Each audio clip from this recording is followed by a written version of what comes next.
Hello and welcome. This is Cheryl. Thank you so much for joining me today. In today's video, I'm going to share some festive poinsettia cards. This is using the festive poinsettia stamp, stencil, and die set from Alex Syberia. I bought these off of her set and just love the really large, gorgeous poinsettia.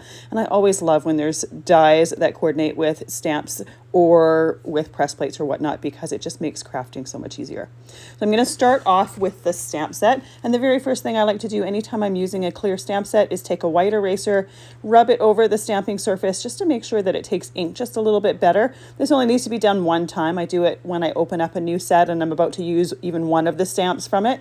I just do the entire set. So I know if I've done, or if I've used one stamp, I know that I've done the entire set.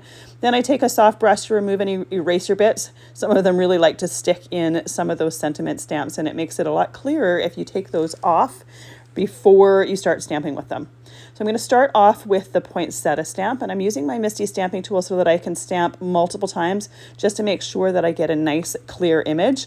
For the first two stamping and embossings, I'm just using some Hammermill Cardstock. I'm going to use the stencil to do some ink blending on it. And I really like ink blending on the Hammermill cardstock. I like the result of it.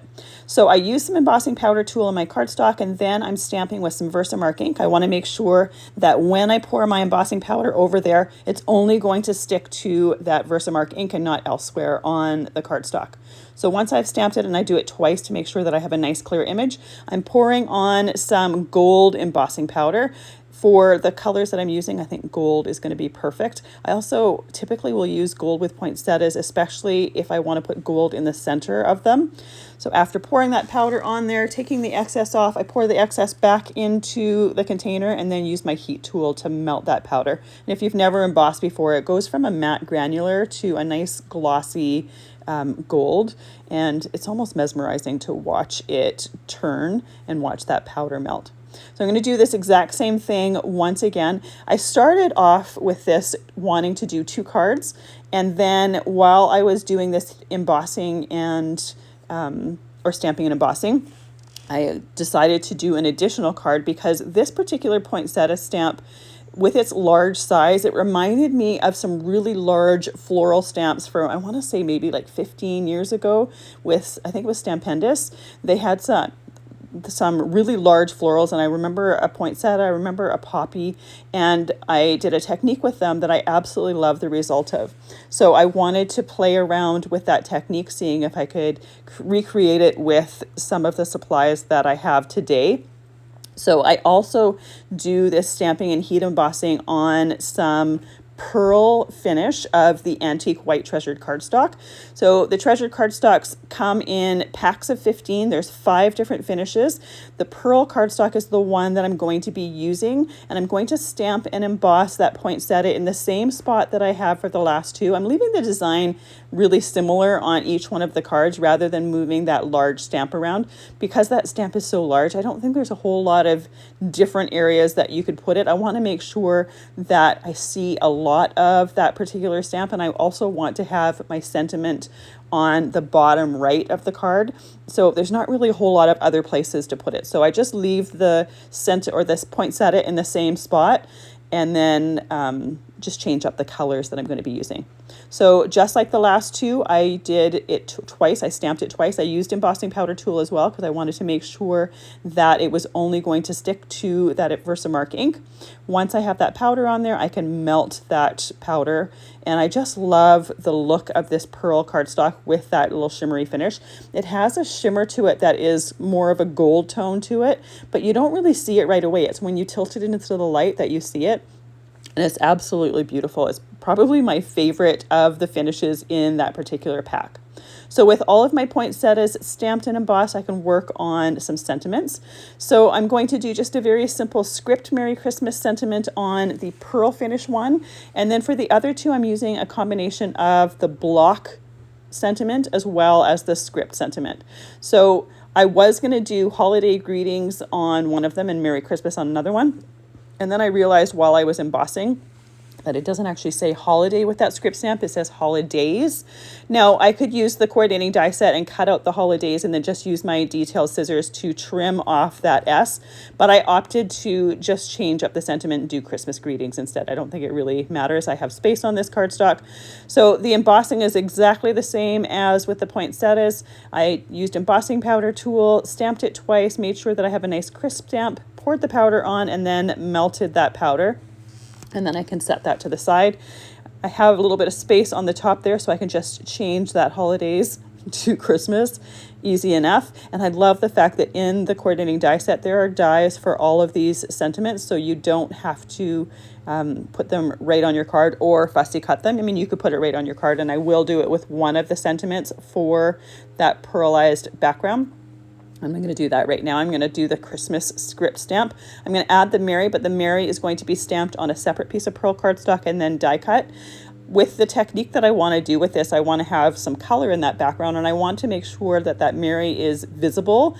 And I think if I stamped it right on here, it would be a little bit lost. The Christmas is not in an area with that poinsettia, but there's not a lot of extra room because that poinsettia is large. So I'm going to do it on a separate piece. It's just going to add a little bit of detail, a little bit of dimension, and just a little bit of something different to that card.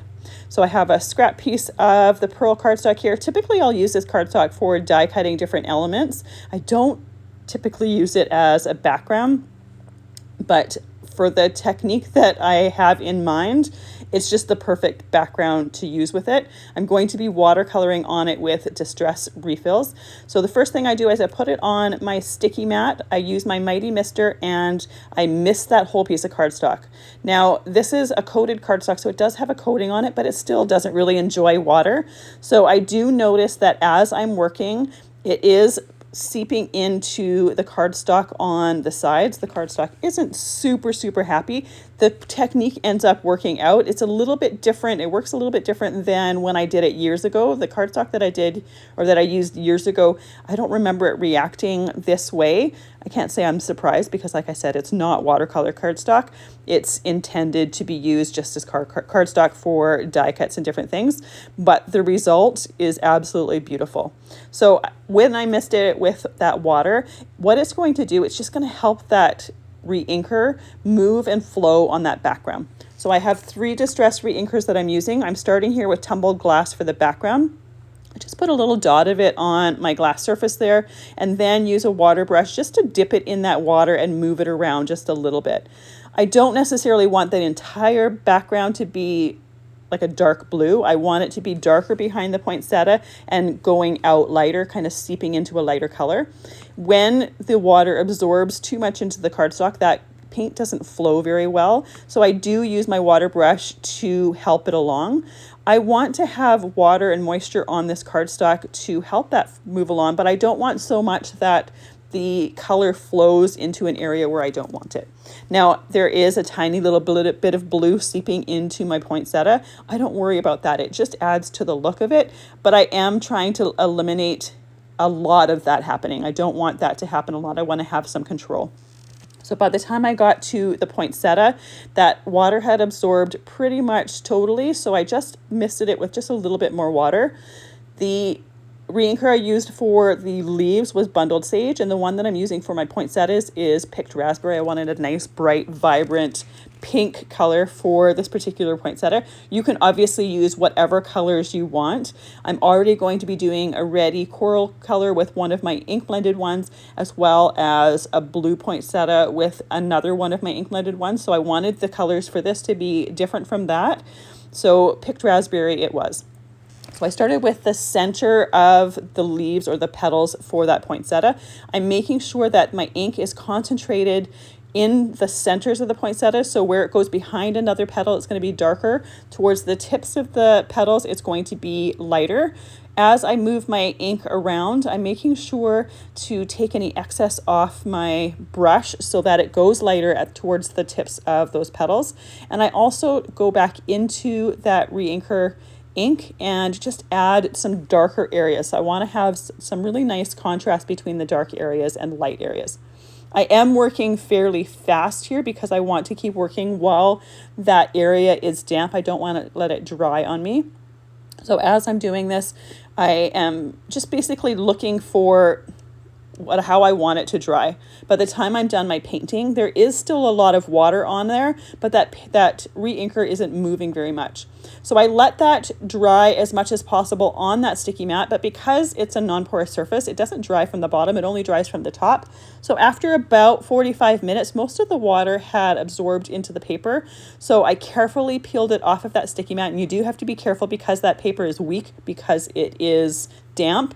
And then I put it on a piece of paper towel so it can dry further from both the bottom and the top. I don't want to do anything more to it until it is completely dry, but seeing as I had to wait for that water to dry, I put some platinum stickles in the center of that poinsettia so that could dry at the same time. Now I'm ready to do my ink blending on one of my Hammermill backgrounds. So I have my stencil set here. There are 2 stencils for each area. There's one that's a little bit more detailed and one that is just the open of that whole area. Technically, by the numbers on the stencils, the whole area is supposed to be done first, and then the detailed one is supposed to be done with a darker shade of whatever color you're using. I'm using interference inks for this, so I start with the more detailed one and I use some Hickory Smoke Distress ink to add ink blending there, and then I go in with some black soot just to deepen some of the shadows. Because I'm using the distress inks are, to me, they're magic ink pads. They look different on black or dark cardstock than they do on white or light cardstock. So I'm taking advantage of that with ink. So the Hickory Smoke and the Black Soot Distress ink are making areas that are darker. And then when I take the stencil that covers that entire area, I'm covering that with the interference inks. And we're going to see kind of 2 tones here. This is the Summer Sky or Summer Garden interference pad, and on the white or light cardstock you see the green. On the gray or black ink you see a blue shimmer. So when you tilt it in the light, you really get that shimmer, and it's absolutely gorgeous. They're one of my favorite ink pads to play with because they always have such a wow factor. I've done a ton of things with them and I still get wowed by them every time I use them. So the next set of stencils is for the outer petals of the poinsettia. Once again, I'm going to repeat that process. I'm going in with the more detailed stencil first, starting off with Hickory Smoke Distress ink, and then I just go in with that black soot just to deepen the shading in the center of the poinsettia, just to add a little bit more drama to it, really. I could just leave it with just that hickory smoke, but I really love the look of the combination of the two. It just adds more visual dimension to it. So I pull off that detailed stencil and I go back in with the next stencil, which covers the entire poinsettia petal for the outer petals. This time I'm using some Sapphire Gold. So on the white or light cardstock, you're going to see that beautiful blue sapphire color. On the gray and black, when you tilt it into the light, it has a gold shimmer to it, which is just gorgeous and works really beautiful with that gold embossing powder. For the inner petals, I could use that Sapphire Gold, but I want to have some color difference between those 2 petals. So for that inner layer of petals, I'm going to be using Opal Blush Interference ink instead. So here is a look at that next layer. The shimmer on here really doesn't show up as much as you see it in person. It's absolutely beautiful. So again, there's 2 different stencils for this layer. I'm going in with the detailed stencil, using that Hickory Smoke Distress ink, putting a layer on that particular area, and then just lightly going in with that black. When I go in with the black, I start off heavy-handed and then just a little bit more lighter handed so that I get less ink towards the outside. I don't want to completely cover that hickory smoke layer. I want to make sure that I can see that there's gray as well as that black. So then I go in with the Opal Blush. So this has a blue color to it. It's a little bit lighter than the Sapphire Gold. And on top of that black and gray, we're going to see more of a pink shimmer. So it's different from that Sapphire Gold, but it looks absolutely gorgeous with it. So here is that finished poinsettia. I'm going to take this off and I'm going to set that aside, and I'm going to do ink blending on the second one. So there you can see the shimmer on that one a little bit more when I take it off of the mat. So for my second one, I'm going to be using the new Color Shift pads. In between cards, I do go and clean off my stencils completely. Because I'm working with completely different colors, I don't want to have the blue mix in with the pinky tones that I'm using. So making sure to have clean stencils. That way I can make sure that I have as much of the proper color showing as possible. So for this one, because I'm using the Color Shift pads have a creamier formulation. They stay wet a little bit longer and they have more opacity to them than the interference ink. The interference inks are more transparent. So the color is a little bit more vibrant. The Color Shift inks, I think they're just a little bit more muted simply because of the formula as well as the little bit of pigment in them. The other thing with the Color Shift inks is the shimmer isn't quite as prominent as it is on the interference ink. So the shimmer is still there with the Color Shift inks, but it's just a little bit more subtle. So the green that I'm using here for the leaves is avocado gold. So on the white, we're going to see the green color. On the black, we're going to see a little bit more of that gold shimmer. Can't really see the difference between the two inks on camera quite as well as you can see them in person.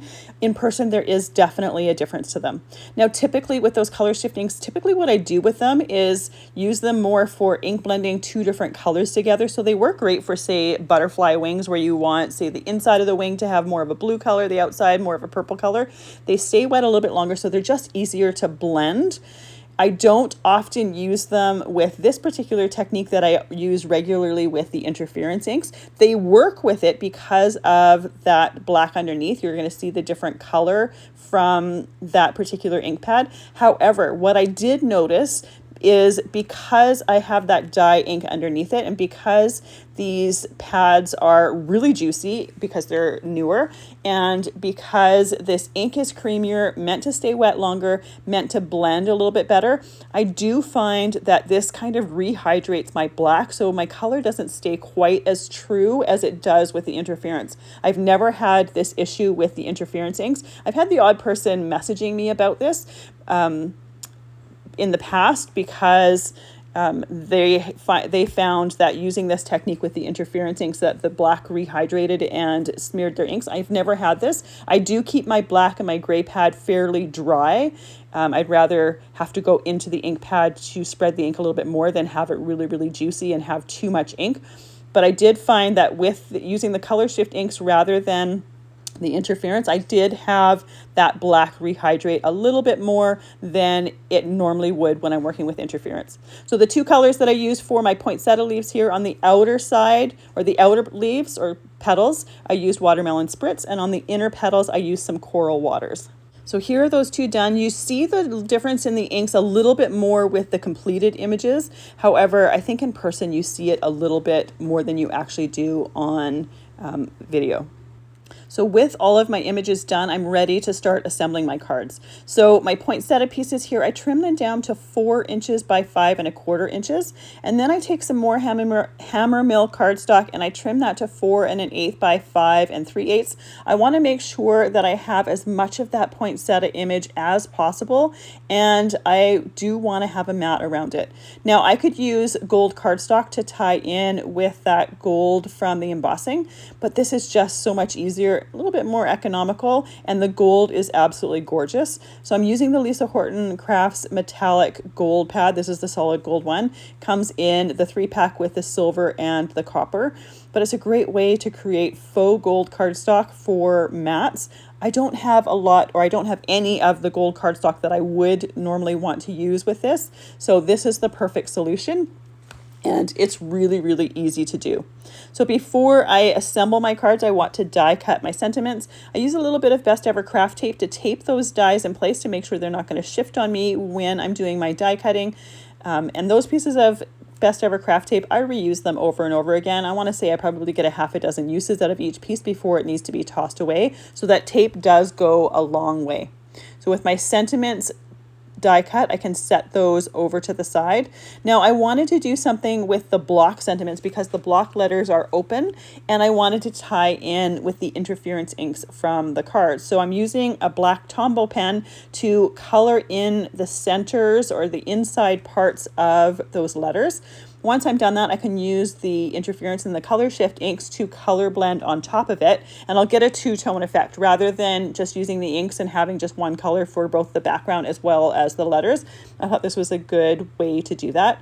Now, it didn't occur to me till I was halfway through the second one here that I should have done one where I colored on the outside and one where I colored on the inside of the letters, just to create a little bit of a different look.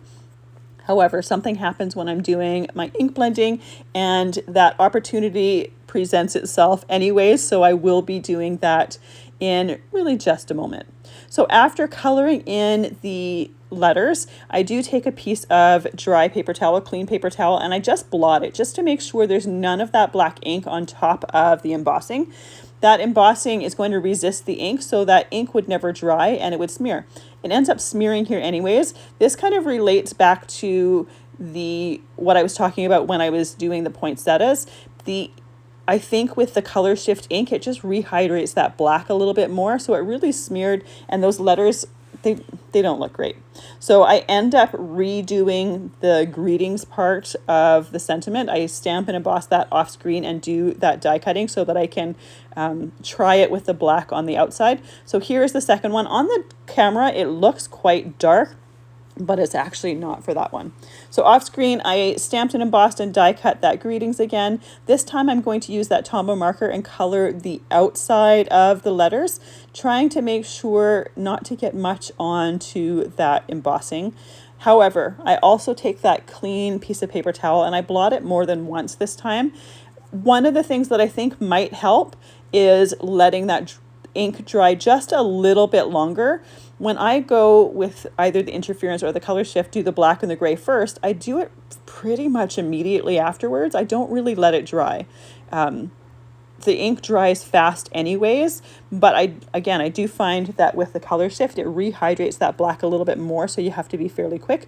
The second one here turned out much better than the first. It did still create a bit of a gray area on like the center part of it, but it still worked better than that first one. It looks a lot better than that first one. So just know that this could happen. Another option would be to use a black permanent pen for coloring in those letters, letting that dry completely, and then there would be obviously not as much chance of that rehydrating. And that same solution could be applied to doing the ink blending with the stencils. However, when it comes to cleaning, you would need more than just water. With both of these inks, or with any of these inks that I'm using here, I could just use water to clean the stencils. If I use a permanent ink like StazOn, I'd need to use StazOn cleaner to clean the stencils. Just so you know, it is something that I will try at some point. I just didn't during this. So the last step here, once again, is to add some platinum stickles to the center of the poinsettia. I just do dots in the middle of the embossing, so we still see the embossed detail. Just add the stickles for that extra bit of texture as well as sparkle. So with that to the side drying, I'm ready to assemble this second card here. With those mats being a lot smaller, we don't see a whole lot of the card base, but again, we see a lot more of that poinsettia.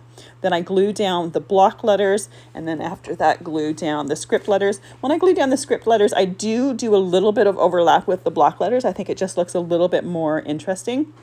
You could also raise that sentiment just a little bit and have it cover the poinsettia a little bit. But that's one of the reasons why I left that area towards the bottom, is I wanted to have an area for that sentiment that didn't cover the poinsettia. I once again use some platinum stickles on the center of that poinsettia just to add that sparkle as well as that texture. So by the time I'm done all of that, my poinsettia with the pearlized background is done. So just like the pieces before, I trim this down to 4 inches by 5 1/4 inches. I take a piece of Hammermill cardstock, trim it down to 4 1/8 by 5 3/8, and use that gold ink around the outside. That gold ink is also, or that gold mat is also going to coordinate with this perfectly. So this, as I was saying when I was painting, the cardstock didn't really like the moisture as well as the ink, but it turned out beautiful. In real life, you see that shimmer of that cardstock behind the poinsettias. So the ink itself isn't what's adding that shimmer, it's the cardstock. And it's really gorgeous for, especially for Christmas cards. And the fact that it's a gold shimmer ties in really nicely with the gold embossing on that poinsettia as well as the gold mat around it. And it's just a fun way to create a bit of a different look with this floral. Now these florals are so large, and in that die set there are dies that coordinate with it, so you can die cut them. These would be beautiful for using with mixed media or even creating scrapbook pages with them because they're such big, bold florals, but they're also really nice for just beautiful, shimmery Christmas cards here, because I've used not only that shimmery pearlized cardstock, but the shimmer from the Color Shift inks as well as the interference inks. They're just perfect for holiday cards. And here we have 3 different color palettes that work perfectly with that poinsettia. Thank you so much for joining me today. I really appreciate all the time that you spend with me. I hope you have a fantastic day.